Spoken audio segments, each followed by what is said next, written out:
Farodhi TV, wega umaga na muciĩ. Tabarĩra ĩno nĩ ya kwĩrorerwo nĩ mũndũ wothe.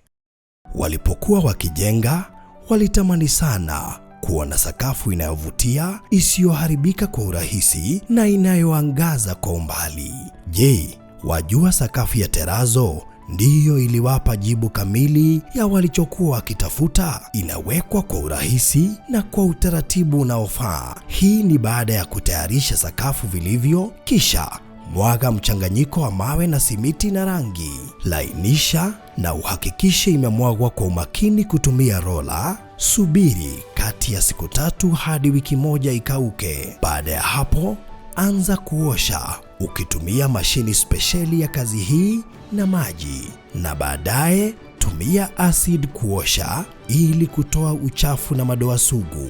Malizia kwa kupaka mafuta au polish ya kuifanya idumu. Ikiwa unajenga kanisa, hospitali, shule, apartment, nyumba ya kuishi, viwanda, vinywaji vya mafuta, benki au mjengo wowote ule, tutembelee, kwani tuna mafundi wenye ubunifu na tajriba ya hali ya juu na uzoefu wa muda mrefu.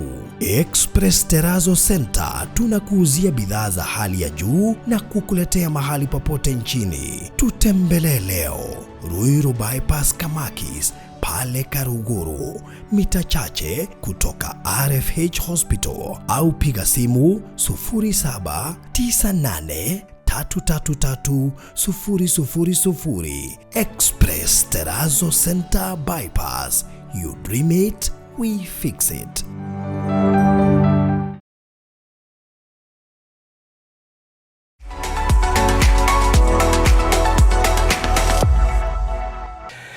Murari wa Farodhi wa TV, hariho thiori ndakugeithia na ndakunyita ũgeni we Kenya na nja wa bũrũri, ituri ciothe iria ithiũrũrũkĩirie thĩ.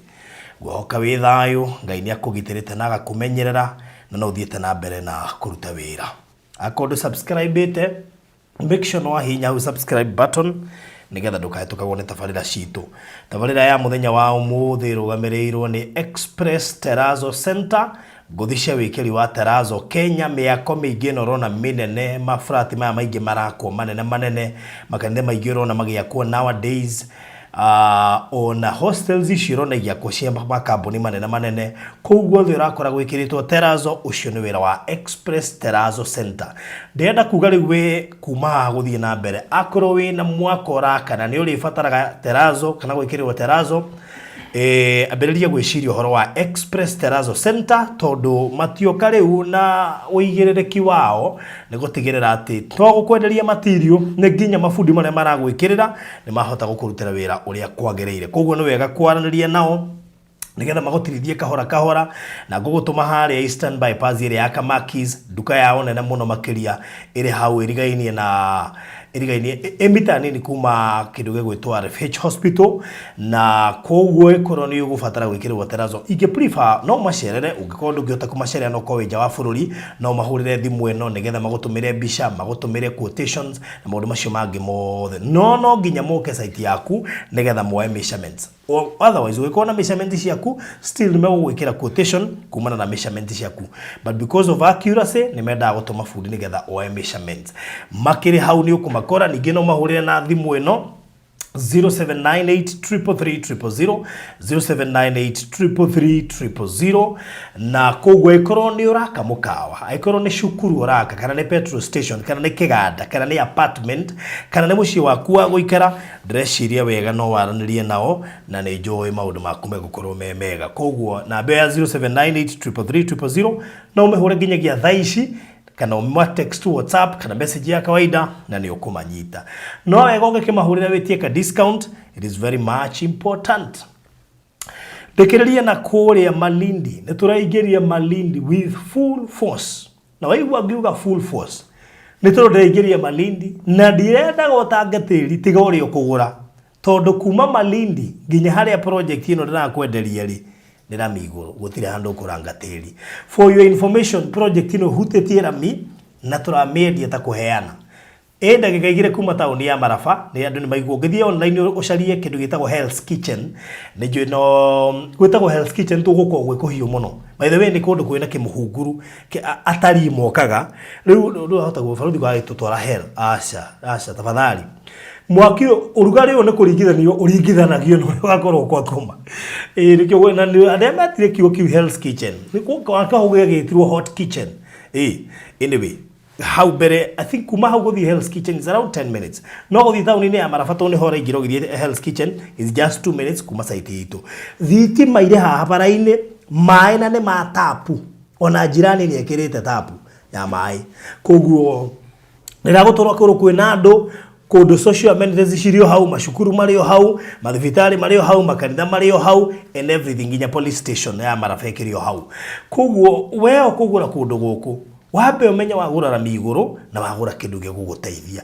kindu gya petrol station ukiaka kiria giothe giakagwo highway-ini no wake handu haha cash ready at 250 uri hena mweri sorry uri hena mieri 3 cash 250 uri hena mieri 3 na installment ni 300 uri hena mieri na deposit no 100 thogoro ni inclusive of title deed project ino turamita Mali Pwani courtesy of Maliland Properties Limited kogo no utwaririe wetie mafu oro riu ona deni neta wiki project hiyo 0798008008 0798008008 kana 0720203721 walie na Mr. Maina gaka ni kega na hana kinya ni gatiri na ke highway-ini na kera miguru undu witu kau ni karia gwiraga ona ndukararie time na ningi gatire na goro deposit is 100k ndo meigire icio giokire 50 urekie that is it kugo ndukoe kamwe ugo ndugo gwenda kumaanisha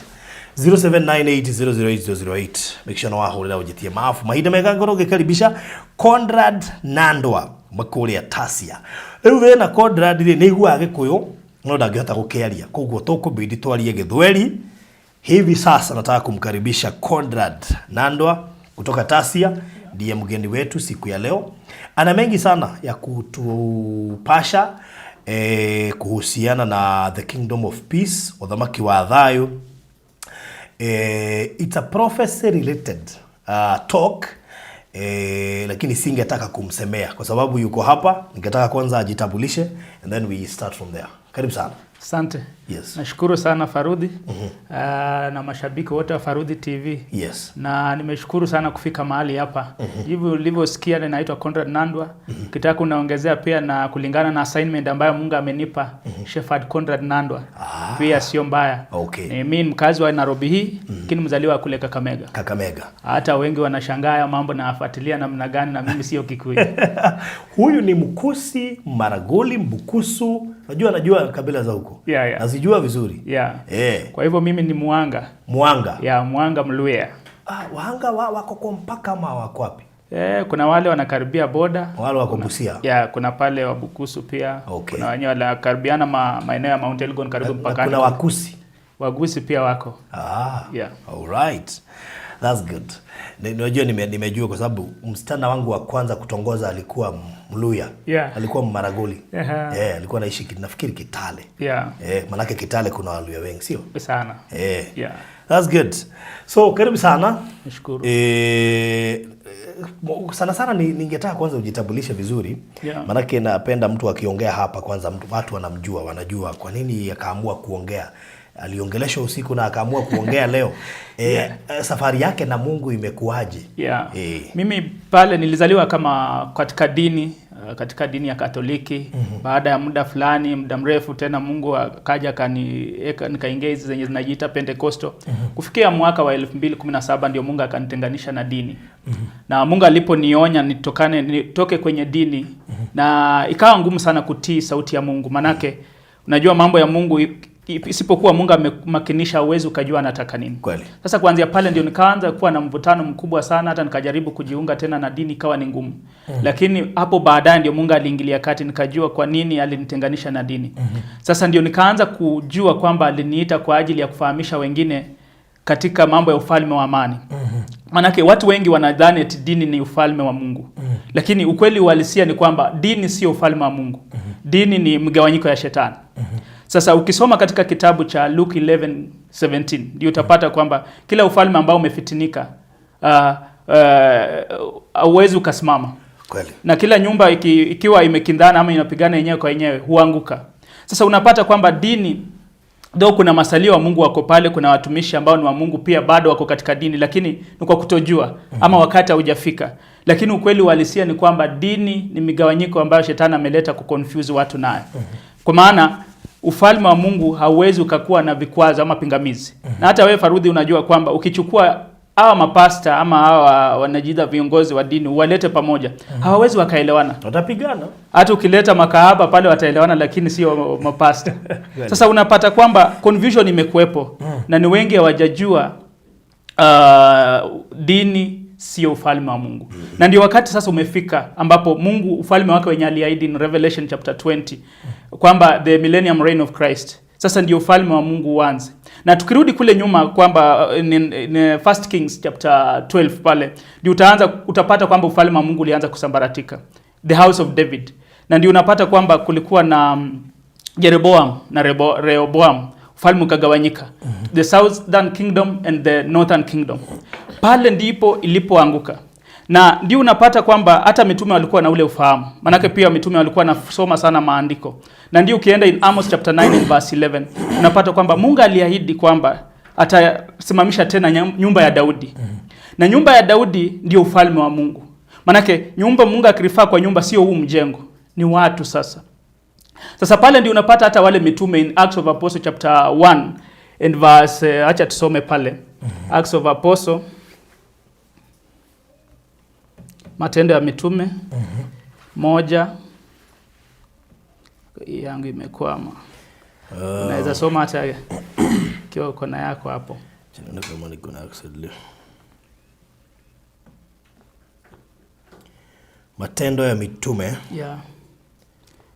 Kwani Biblia zangu zote ni za Kikuyu? Ningeshtuka. Yeah. So Matendo ya Mitume chapter 1.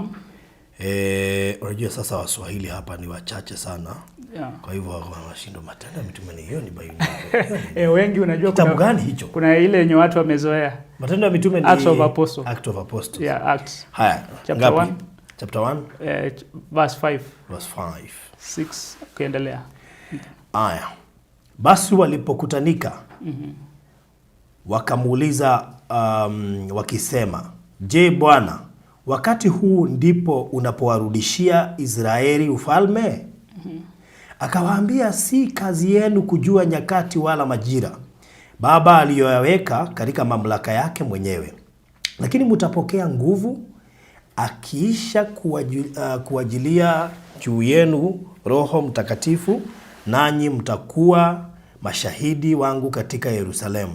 Achia tu pale.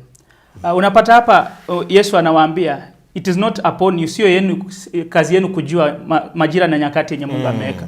Na ndio unapata kwamba wale disciples sasa wakaanzisha ufalme ukaanza, lakini it was not the appointed time. After a short time ndio ikaanguka. Sasa ndio kanisa likasambaratika, judge desolation. Ndio unapata ukisoma in the book of Luke chapter 21 and verse 5. Unapata kwamba Yesu alipoangalia lile hekalu, walikuwa wameona limepamba, lakini akawaambia wakati unakuja ambapo hakuna jiwe litakalia lingine. Alikuwa anatabiri kuanguka kwa kanisa. Sasa ndio wakati ambapo tuko saa limekuwa desolated in a way that watu hawasikizani na imani sio moja. Na mitume walipoanzisha ikasambaratika, ndio Paulo akaanza kuwauliza, nyinyi mlianza na roho? Hata alikuwa anatuzi wa Galatia anawaambia in Galatians chapter 3, baada ya kuanza na roho mnamaliza na mwili. Ni nani aliyewaroga? So ndio unapata in 1 Corinthians Paul alikuwa anawaandikia, anawaambia, ninasikia kuna migawanyiko kwenu. Wengine wanasema ni wa Apollo, wengine. Sasa akasema, je, ni nyinyi mlikufa kwa ajili ya Kristo?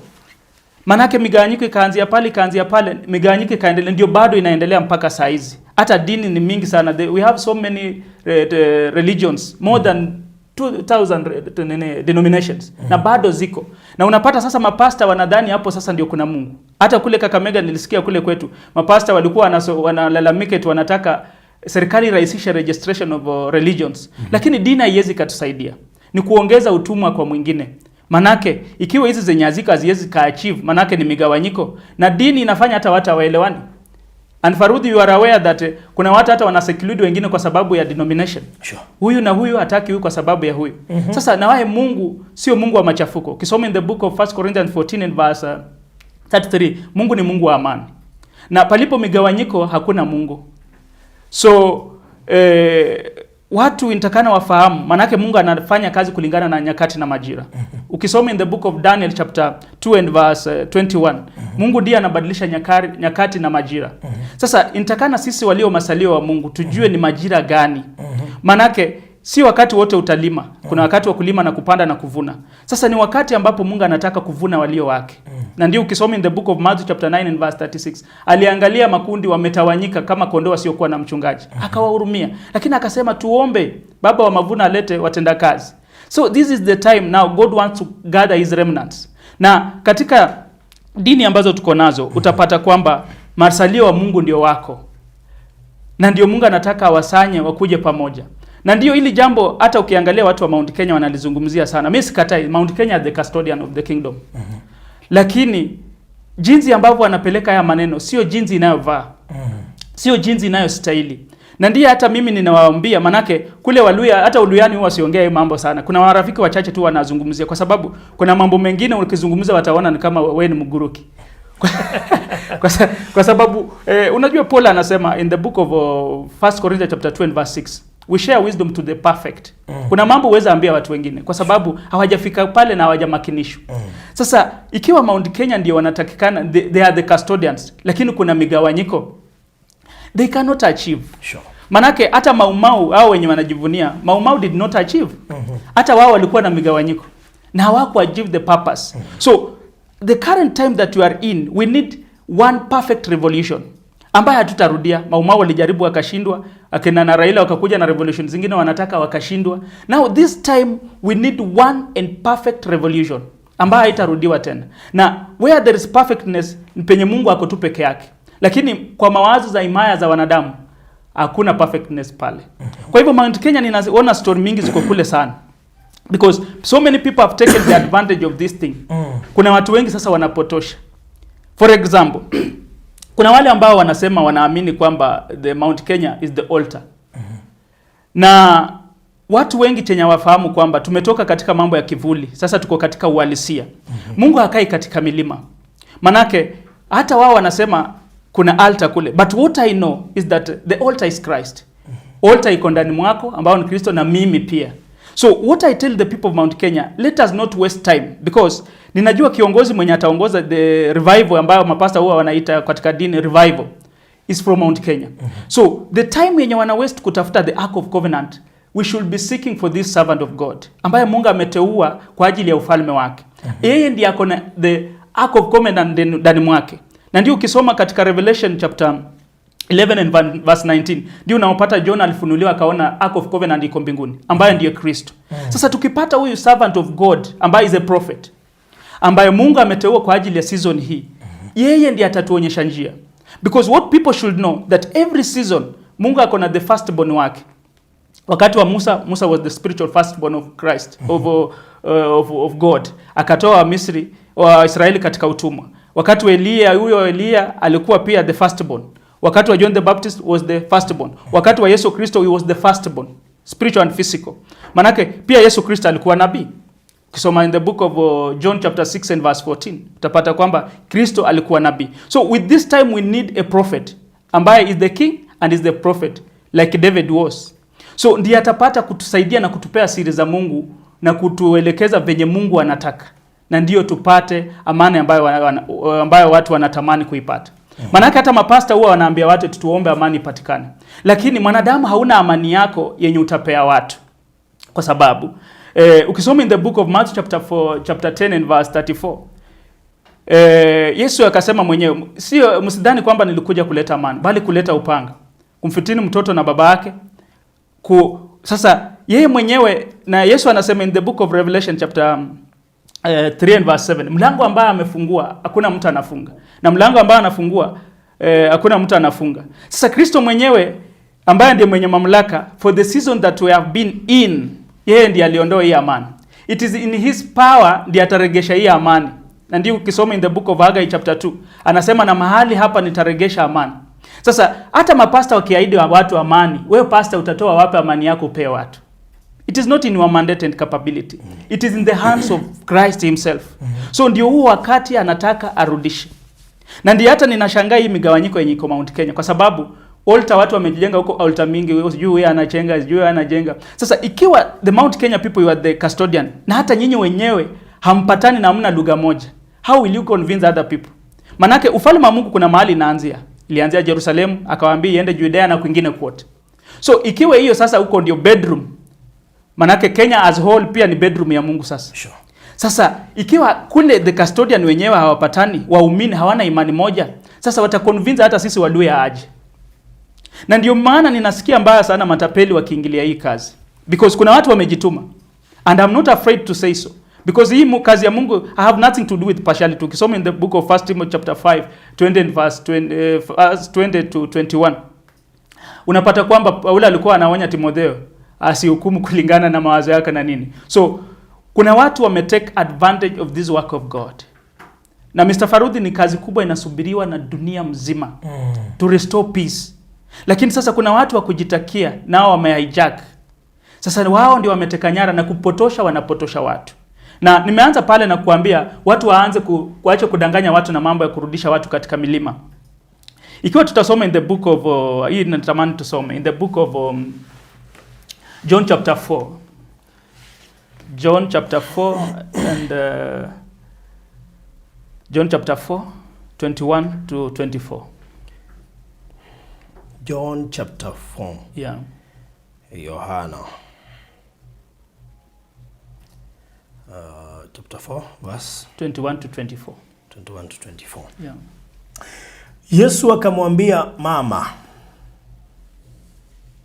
akamwambia, mama unisadiki. Yeah. Saa inakuja ambayo hamtamwabudu Baba katika mlima huu wala kule Yerusalemu.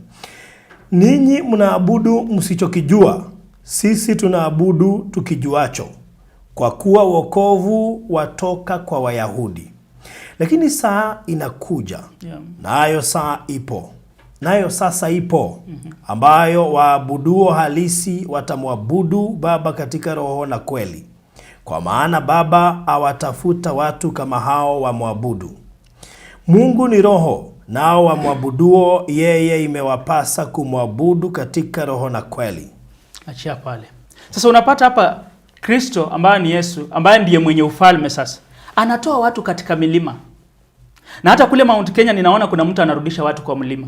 Sasa ninamuuliza huyo, wewe mwenye unarudisha watu kwa mlima, je, uko na ufalme wako utapewa Wakikuyu na upewa wa Kenya na dunia?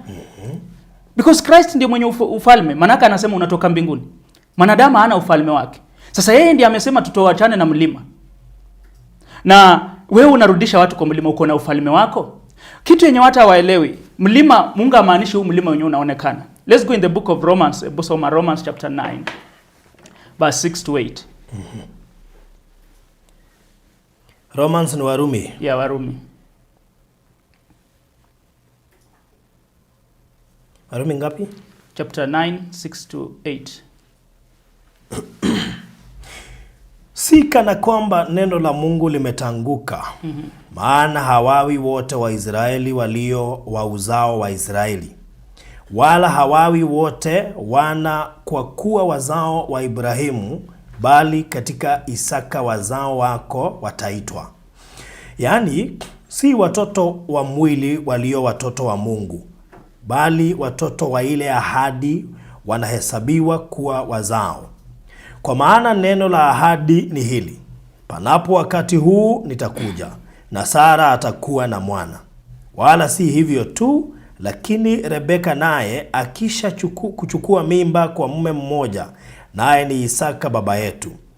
Kwa maana kabla hawajazaliwa wale watoto, wala wajatenda neno jema wala baya, ili lisimame kusudi la Mungu la kuchagua, si kwa sababu ya matendo, bali kwa sababu ya nia yake aitaye. Acha tuache pale. Hapa unapata sasa hao watu wenye wanasema wanarudisha watu kwa mlima, wanajaribu kucreate narrative kwamba Wakikuyu wanajaribu kutrace lineage, bloodline, sijui nini, vitu kama hizo and the history. But hapo hatuna lolote la kutusaidia, kwa sababu hapo umesikia sio mambo ya damu na nyama, but it is spiritual matter. Na ndio Abraham aliahidiwa wazao wake watakuwa kama numerous like stars. Sasa wako dunia mzima, na ndio unapata kwamba watu wanajaribu kutafuta sijui Wakikuyu sijui nini ndio damu sijui, but Mungu hana haja na hiyo. Maanake anasema Israeli wote wataokoka, na sio kwamba ni mambo ya kimwili, lakini walio wa imani ya Kristo ndio wa Israeli. Sasa yeye ndiye atawaokoa wale. Sasa wanajaribu create that narrative ya bloodline, lakini ufalme wa Mungu hauridhiwi na damu na nyama, ni mambo ya kiroho. Kwa hivyo inatakana tujue, na mambo ya mlima watu waachane na mlima, kwa sababu tusome in Galatians chapter 3. Galatians chapter 3 verse 26 to around 29. 26. Hivyo torati imekuwa kiongozi kutuleta kwa Kristo ili tuhesabiwe haki kwa imani. Yeah. Lakini iwapo imani imekuja, hatupo tena chini ya kiongozi.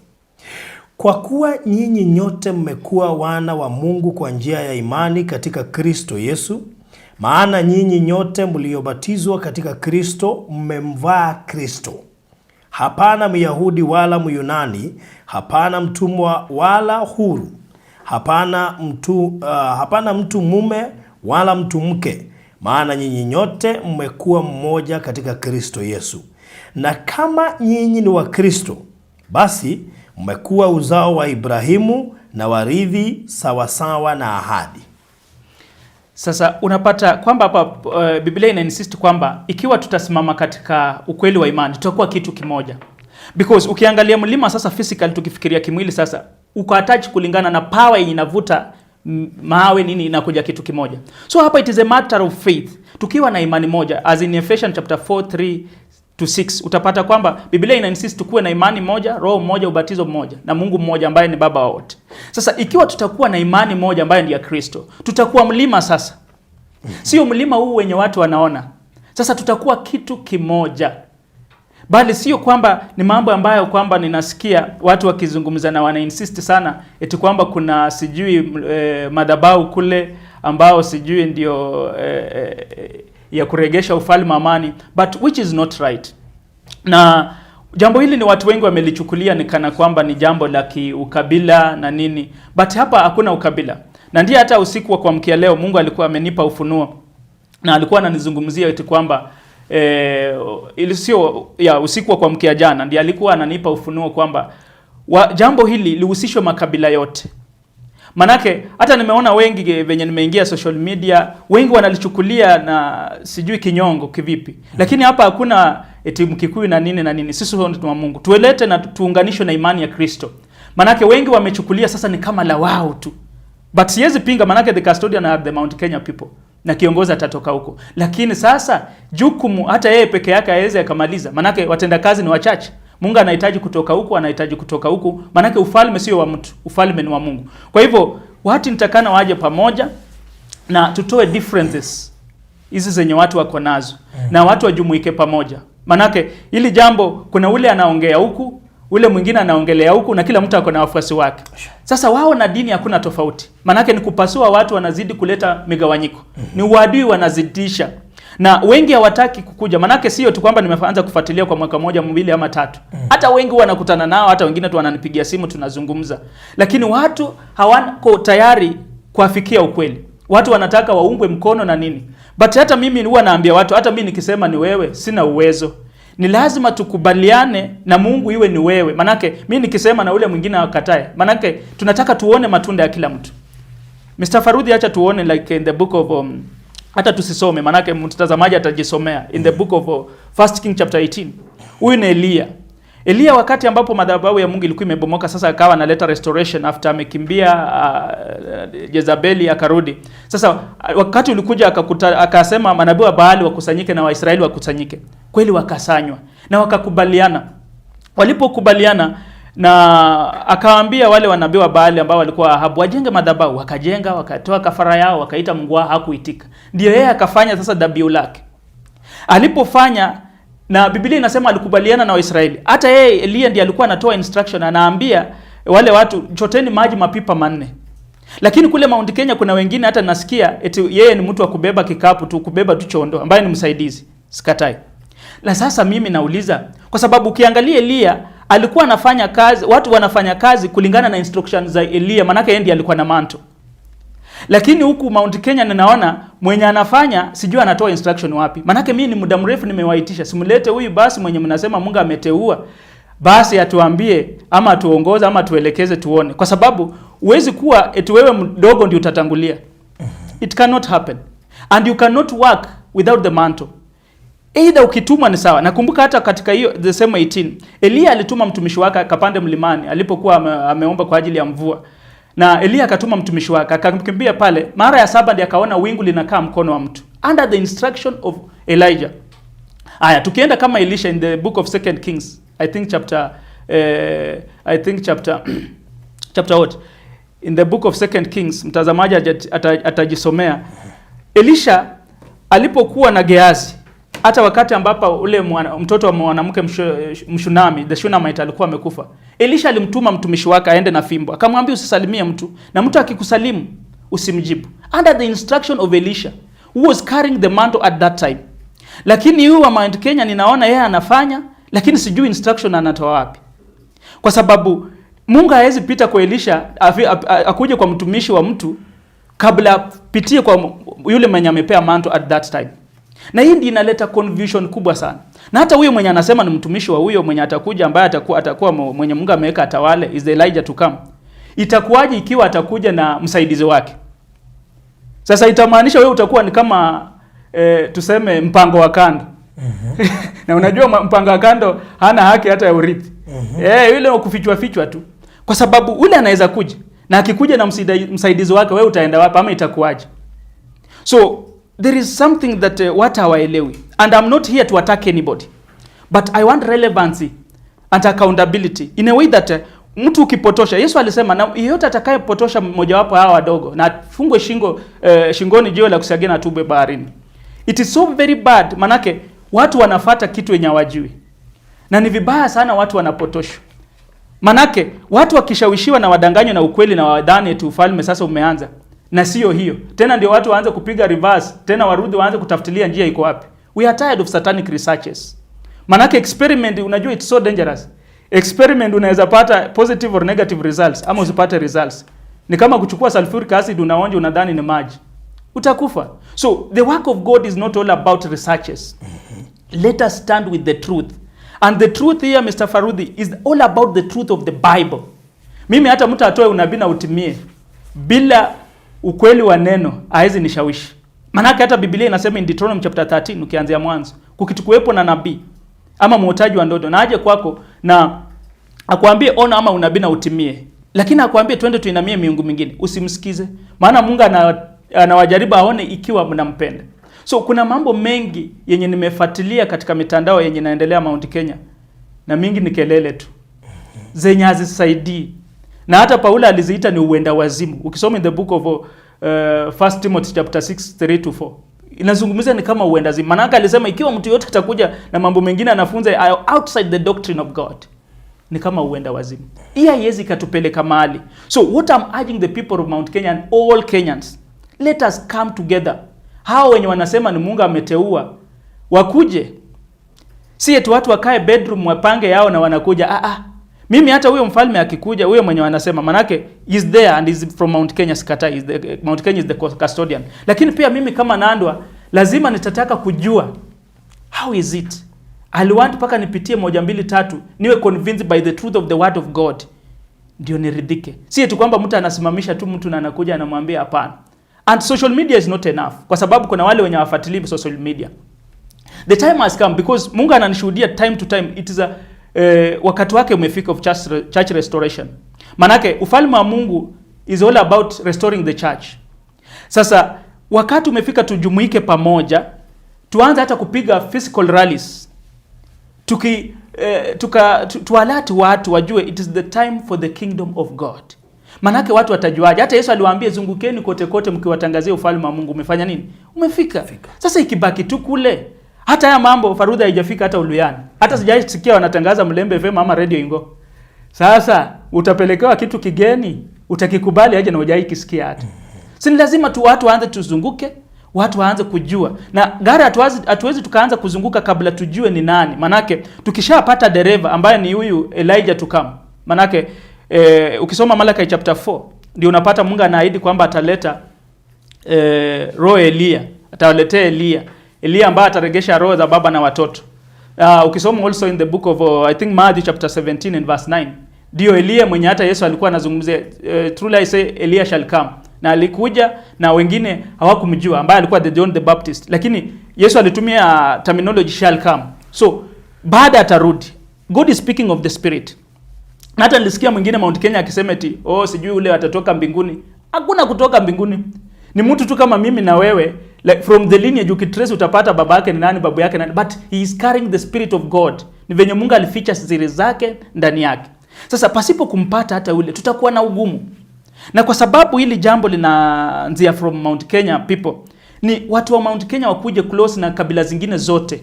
Watu wakuwe na usemi mmoja, one accord. Wakisha kuwa na one accord, sasa gari ngoe nanga. Sasa hapo hata awareness tunaweza create na mambo shike kasi Kenya mzima. Watu wakishajua, Kenya ikishapokea ufalme, ndio tupelekee watu wengine. Kweli. Lakini hii makelele anasikia Mount Kenya, hizo haziwezi tusaidia. Yeah. So, na watu wamechoka na utawala wa dunia. Manake ni utawala ambao umehangaisha watu na una suluhu za mwanadamu. Hata asubuhi ya leo ndio nilikuwa nimeamkia katika mtandao na nikawa napitia clip fulani ambayo kuna the former MP wa kwetu kule Mumias East, Mr. Washiali, alikuwa anasema eti wampe 2027 eti hawa anatawala hata wakitafuta mzuri mwenye wataweka 2032. Ambayo ni ujinga mkubwa sana. Kwa sababu huyu Mr. Washiali amekuwa MP from 2007, 3 terms. Yeah. 3 terms zote mimi sioni kitu amefanya. Manake ni kuzubaisha tu vijana kuja kwangu kila Jumapili ukipokea 100 na sukari kilo sijui na nini. Mtu akikufa kwenu wakuletee gari. Hii itasaidia nini wa Kenya? Ikiwa sasa mtu akonjaa na njaa inamuuma, umaskini unatesa watu, wewe unangoja wakufe, tena gari hiyo sio yako, ni ya ushuru yao, ndio kitu tu unaweza fanya. So the time has come, tutaki ujinga kama hiyo. Na si eti kwamba ninasema Benjamin Washiali eti nina support mwenye yako ama nasema Wasalasa ni mzuri ama mbaya. Watu take for granted. What I'm trying to emphasize, we want the leadership yenye kila mtu atakuwa comfortable. Everybody is safe. Sio mambo ya kutuambia hata Washiali mwenyewe anajua sio mzuri. So, anasema eti mkitafuta mzuri. Hata mwenyewe anajua sio mzuri. So watu wasidanganywe. Manake this is the appointed time yenye Mungu aliahidi kwa ajili ya ufalme wake. Watu wasidanganywe. Demokrasi imeshindwa, kila kitu imeshindwa. Sasa wakati umefika watu watazamia ufalme wa Mungu. Kweli. Yeah.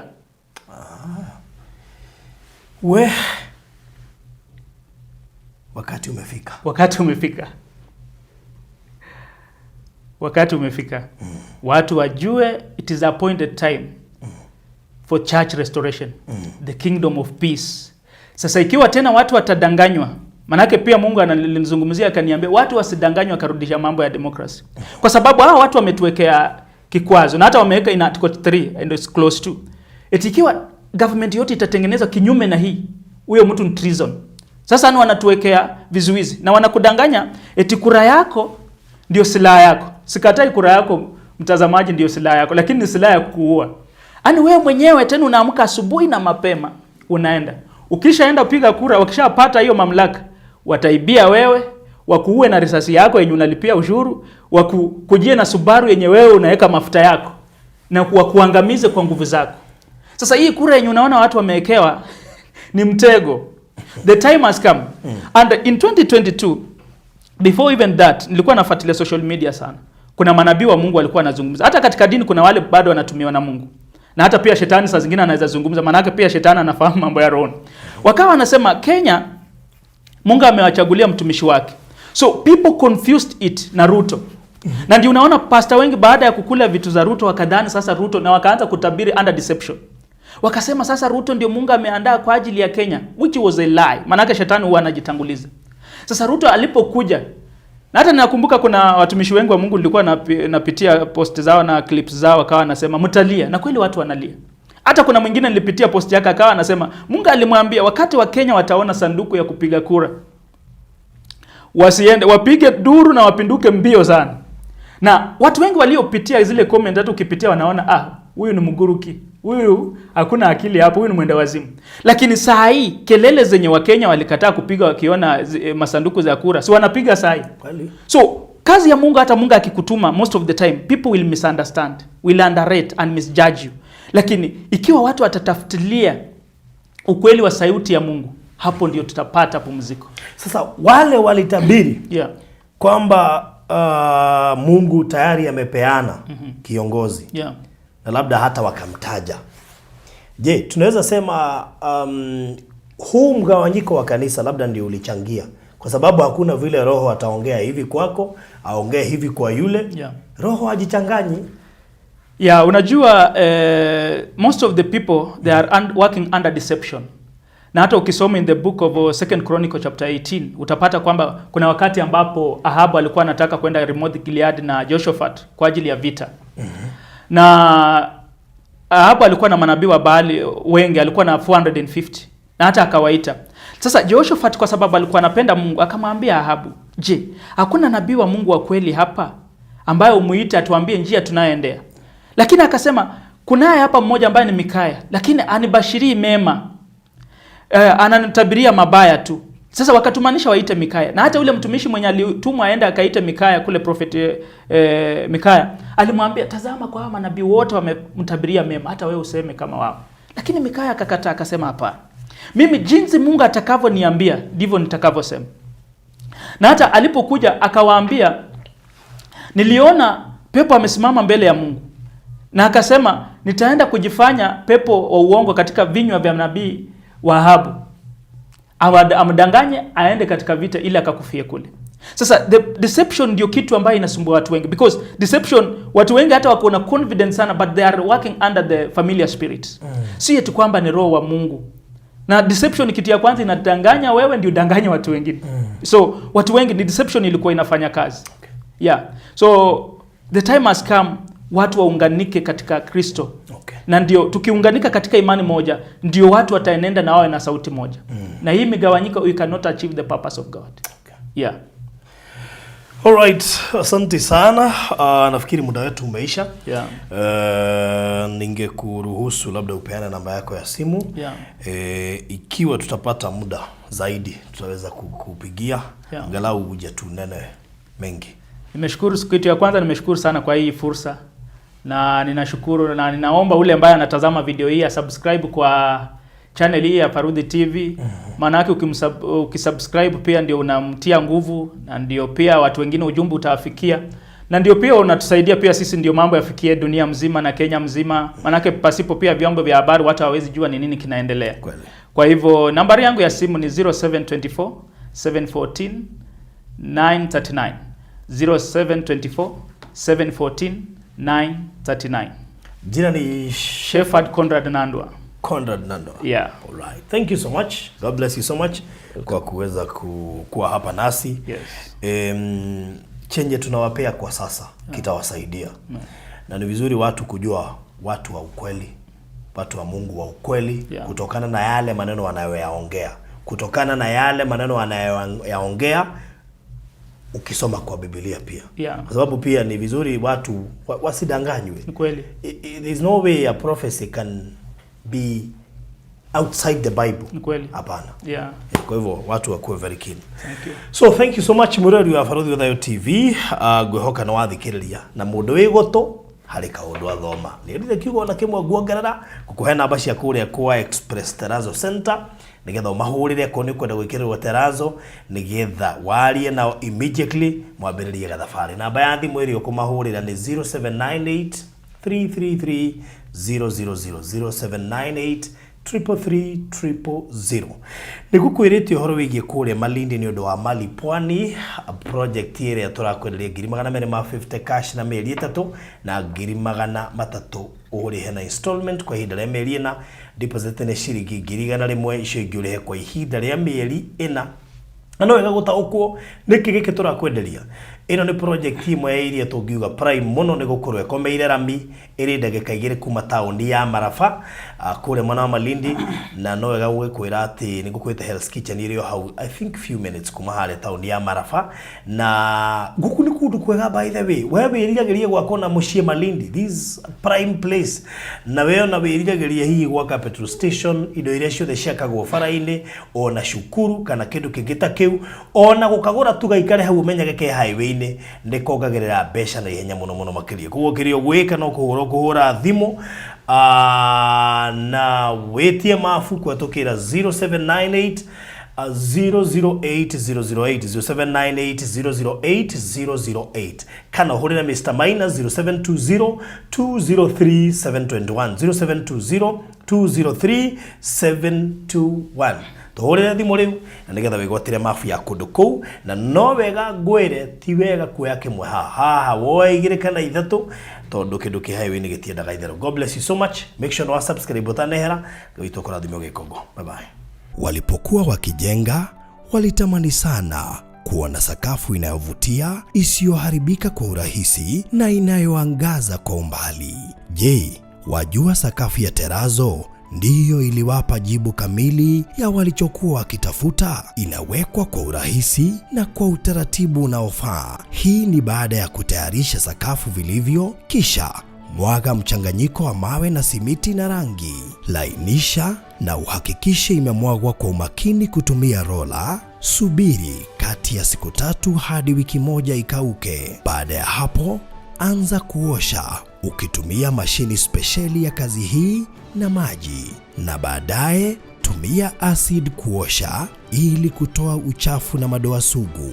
Malizia kwa kupaka mafuta au polish ya kuifanya idumu. Ikiwa unajenga kanisa, hospitali, shule, apartment, nyumba ya kuishi, viwanda, vinywaji vya mafuta, benki au mjengo wowote ule, tutembelee, kwani tuna mafundi wenye ubunifu na tajriba ya hali ya juu na uzoefu wa muda mrefu. Express Terazo Center tunakuuzia bidhaa za hali ya juu na kukuletea mahali popote nchini. Tutembelee leo, Ruiru Bypass Kamakis pale Karuguru, mita chache kutoka RFH Hospital, au piga simu 0798333000. Express Terazo Center Bypass. You dream it, we fix it.